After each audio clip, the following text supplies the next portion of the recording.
সেই বটগাছে বাসা বেঁধেছিল ছোট্ট দুষ্টু মিষ্টি একটা নীলতিমি। ঠাকুমার ঝুলি এইবার ঠাকুর দাদা একটা গল্প শোনাও না। মা গল্প শুনবা? বসো। ঠাকুমা ঝুলি খুলবে। আমরা 300 বছর ধরে বসে আছি তোমার গল্প শোনার জন্য ঠাকুর দাদা। তোরা কই? এনে তো তুই একলাই বই রইছস। আচ্ছা যেটাই হোক, এখন গল্প শুরু করো। আজ দুপুর 7টায় চলে এলাম অসংখ্য মানুষের মাঝে গল্প বিলিয়ে দিতে। এখানে অসংখ্য মানুষ কই, এখানে দিয়ে আমি একলাই।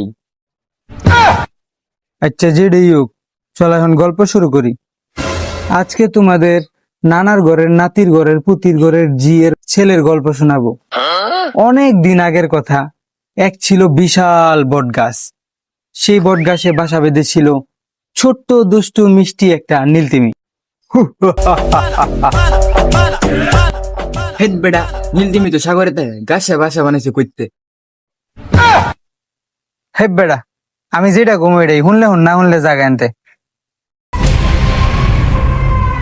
তিমিটা এতটাই দুষ্ট মিষ্টি ছিল যে জঙ্গলের রাজা রয়্যাল বেঙ্গল টাইগার তাকে দেখে প্রেমে পড়ে গেল।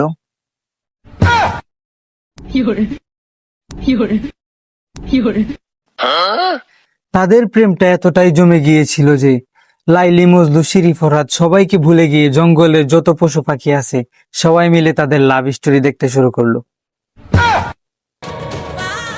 ঠাকুর দাদা, গল্প আরেকদিন শুনবো। বিদায় বিদায় বিদায়।